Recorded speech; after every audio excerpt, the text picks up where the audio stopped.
and I'm back with part 2 with my top 20 BLs of 2023. And a reminder that this is only things that were started and finished in 2023. That is a disclaimer because there's a lot of things that started last year. But on to number 10. You should know, my number 10, my personal Weatherman, is mainly here because their chemistry was so off the frickin' charts that I want to keep rewatching it, even if I get frustrated by some of the plot or lack thereof. Some things don't make sense. Communication, all they had to do was frickin' talk to each other. Do I understand that all of these are like negatives that would knock down the ranking for me? Yes, but their chemistry made up for everything. Number 9, Bed Friends. And I loved this show. Okay, I fell in love with Yim. He is such a great actor. I fell in love with Ned and James, both wonderful, emotional actors. Chemistry, fantastic. No one will ever live down those or wear those ears better than James. Listen, that man is just gorgeous. And do I think Ned is also gorgeous? Absolutely. But James is just a whole different ethereal level, okay? Now, this story I have rewatched so many times, okay? And I don't care what you people think about this man having a wife and a baby and whatever. Their on-screen relationship was wonderful, and I loved the plot. I've actually rewatched this quite a few times, now that I think about it. So good, guys. Highly recommend it. Now, this feels like it was a really long time ago, but it took our community, our little BL world, by storm. Just because there's just it was so interesting. There were so much things that could have happened. There's so many conversations that could be had about how you felt, about what was happening, about like personal feelings, about personal things. Like, this was one of those moments where you either realized the people that were willing to listen to a story about you or not. Like, there was so much, and the actors were phenomenal. The story was great. The color theory was wonderful. Like, I very much enjoyed the 8th Sense. Even if we had some of the most off-the-wall theories going on with this show, it was great content. Okay, so our dating sim was it was so short. It was too short. But short KBL, absolutely loved this because these two were 100% believable. Even like their friendship to, confusion to re-friendship to more.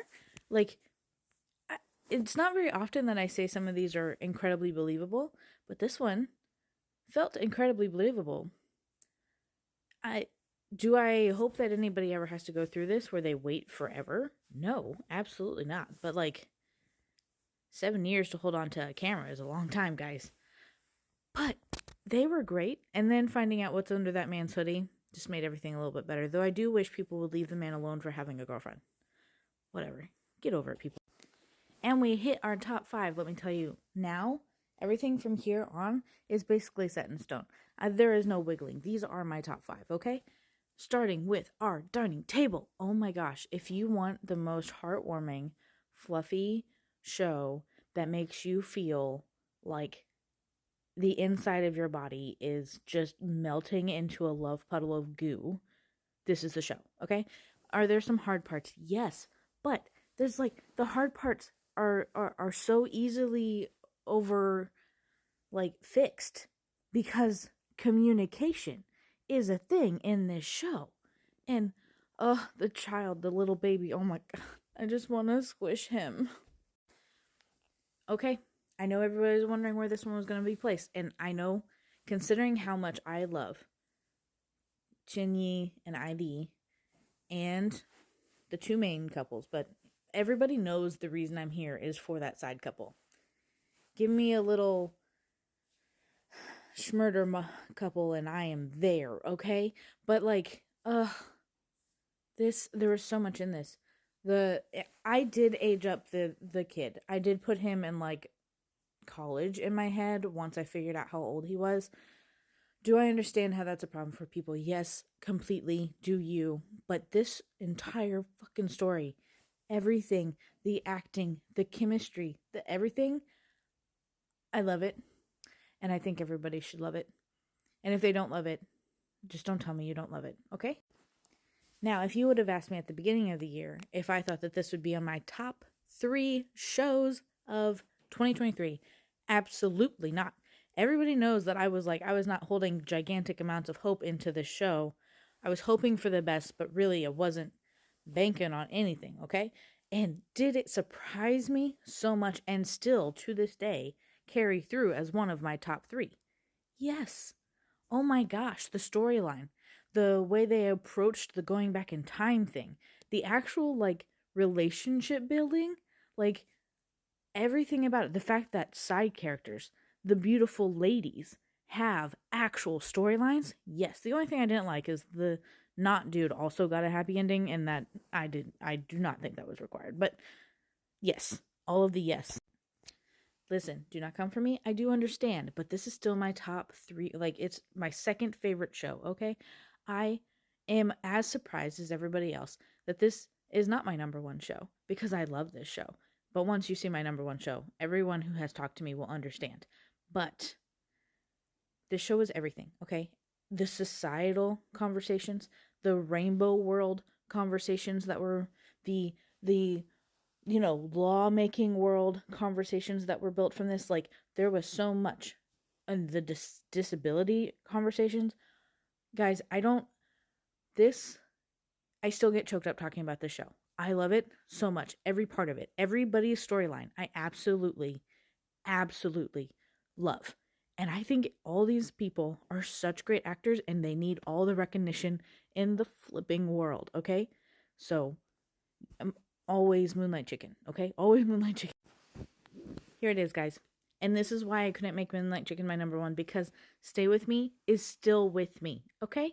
I freaking every single day, I somehow have something related to this show or these lovely humans somewhere in a conversation, in a picture, in a video, somewhere coming to me, and it just makes me love it so much more, okay? Zhuin and Zhangmin are wonderful, okay? Together, not together, don't care. I love them so much, okay? I love this show so much. It is the best representation of the book that it is based off. I realize that they had to change things, but they changed things in a good way. And I don't care if anybody wants to call this a bromance. It is a BL to me. They made it as apparently clear as they could. I am heartbroken that season 2 is not going to come. Or that it's most likely definitely not going to come. And definitely not with these 2 actors. Because they, along with me, wanted it so bad. But I love Stay With Me. It will still be my favorite, even if I'm heartbroken. And I think everybody should watch it. I understand why nobody wants to because of the ending. But honestly, even the last episode makes it worth it. So, this is my top. I hope everybody had a lovely year, and I'm looking forward to 2024 with more shows that's hard for me to narrow down my top 20.